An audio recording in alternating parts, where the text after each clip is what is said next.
Boa noite, meus irmãos. Com muita alegria que retornamos aqui para mais uma noite do Evangelho no nosso lar.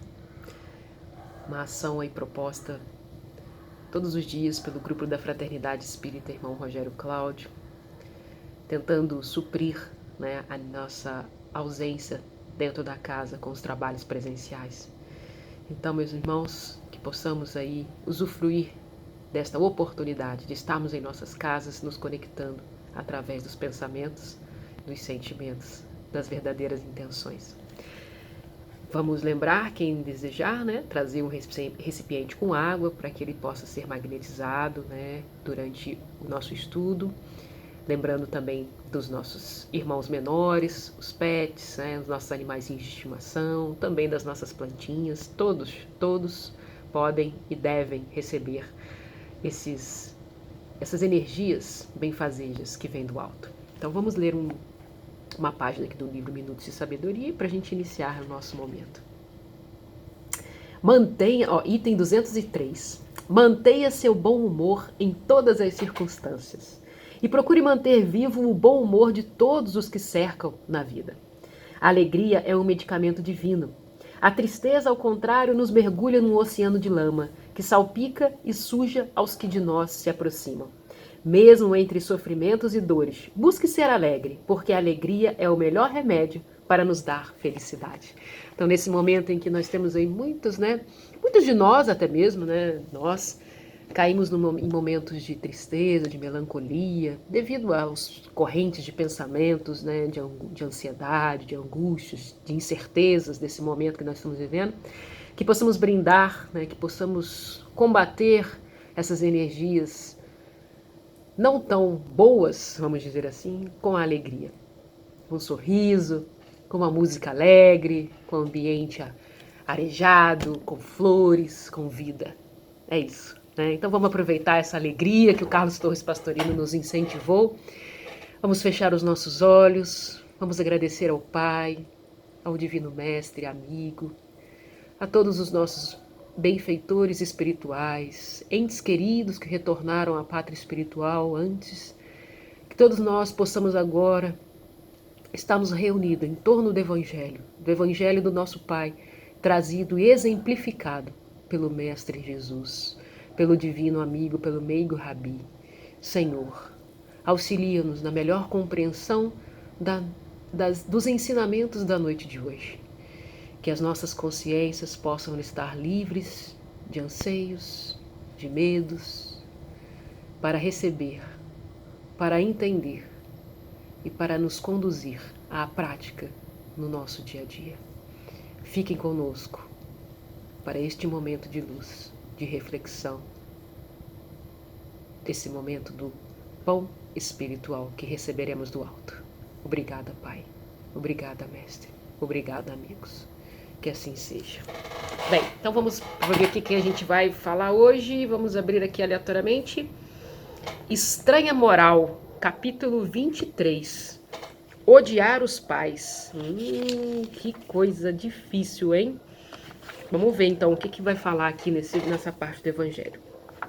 Vamos lá em Mateus, capítulo 10, versículo 37. Aquele que ama a seu pai ou a sua mãe mais do que a mim, de mim não é digno.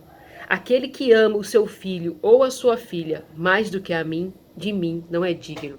Ora, quando a gente lê essa passagem, parece ser contraditório. Jesus dizendo que se aquele que ama mais o seu pai, a sua mãe, seu filho e sua filha mais do que ao pai ou que a ele,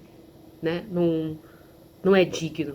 O que será que a gente pode interpretar dessa passagem? Vamos ver o que os espíritos nos contam, nos ajudam. Certas palavras, aliás, muito raras, atribuídas ao Cristo, fazem tão singular contraste com o seu modo habitual de falar que instintivamente se lhes repele o sentido literal, sem que a sublimidade da sua doutrina sofra qualquer dano. Escritas depois de sua morte, pois que nenhum dos evangelhos foi redigido enquanto ele viveu, lícito é acreditar-se que em casos como este, o fundo do seu pensamento não foi bem expresso, ou O que não é menos provável, o sentido primitivo, passando de uma língua para outra, há de ter experimentado alguma alteração. Então, o que eles estão dizendo? Que a Bíblia, né, os evangelhos que a Bíblia nos traz, eles todos foram escritos após, né, o desenlace, o desencarne de Jesus pelos apóstolos.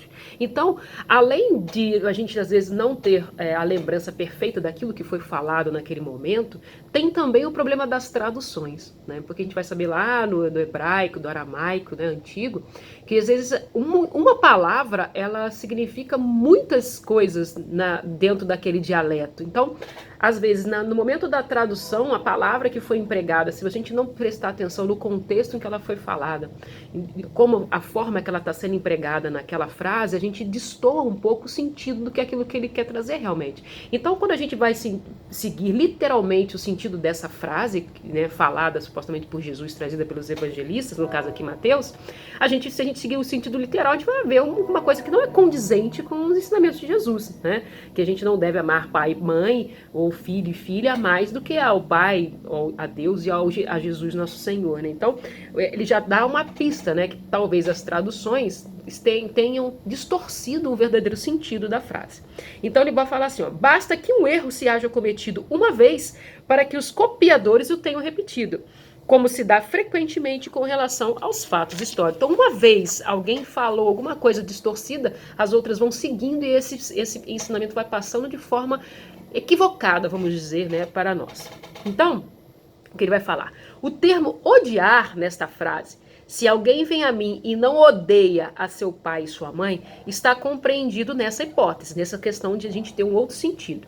A ninguém acudirá atribuí-la a Jesus. Será então supérfluo discuti-la e ainda menos tentar justificá-la.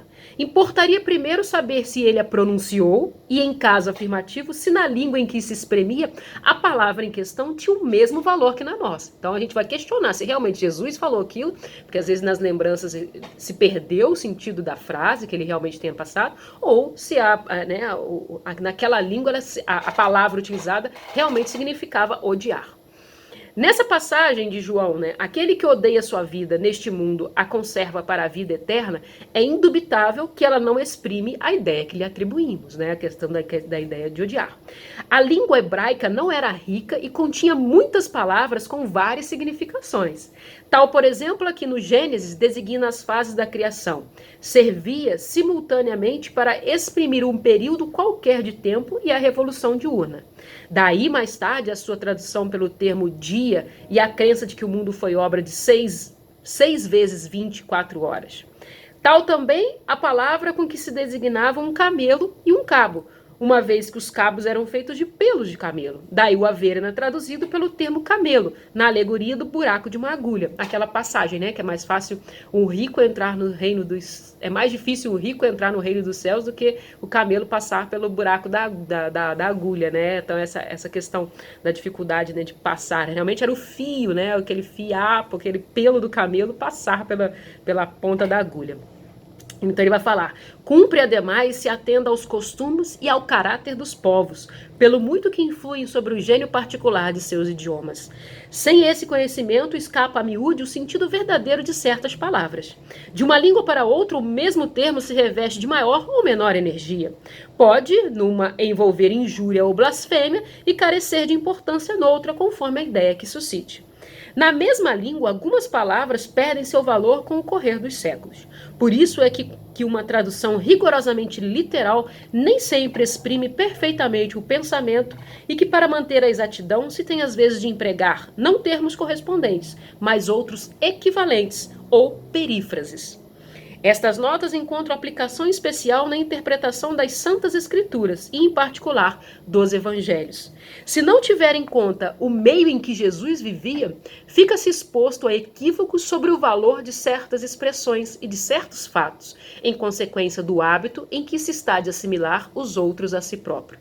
Em todo caso, cumpre despojar o termo odiar da sua acepção moderna, como contrária ao espírito do ensino de Jesus. Então, nessa passagem, a gente tem que realmente abolir a ideia de que Jesus queria dizer que nós, né, devemos odiar os nossos pais, as nossas mães, os nossos entes queridos, né? Então isso é inconcebível quando a gente vai levar para os ensinamentos de Jesus.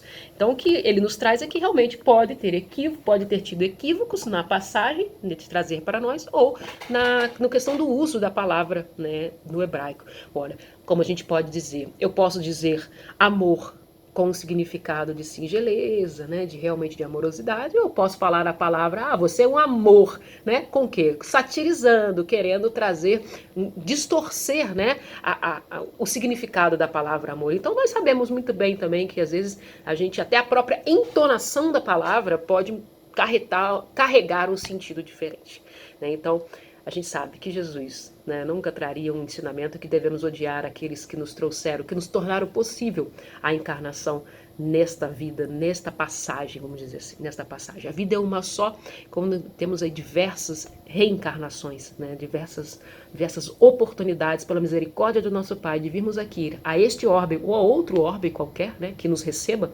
devido à nossa frequência vibratória, para realizarmos as nossas provas, para realizarmos o nosso aprendizado, porque é só aqui na carne, como ele disse em Prolegômenos, né? Só na carne que a gente vai quintessenciando, ou seja, vai fluidificando, vai suavizando o nosso perispírito, o nosso espírito. Então, meus irmãos, na noite de hoje, nós estamos aqui por encerradas nossas reflexões em torno do Evangelho e vamos pedir ao Pai que possa trazer, através desses irmãos que aqui estão conosco, seus mensageiros de luz, possam descer sobre nós agora as energias benfazejas do alto, que possam cair sobre as nossas casas, trazendo luz, harmonia, paz, serenidade, alegria, como iniciamos a mensagem de hoje, que os nossos corações possam estar em júbilo por este momento, agradecendo ao Pai a oportunidade de estarmos aqui reunidos, refletindo a respeito dos seus ensinamentos. Ó grato, Mestre, estamos por essa oportunidade. Obrigado, irmãos e amigos. Obrigado a todos que aqui conosco estiveram para aprender, para se conectar ao plano mais alto.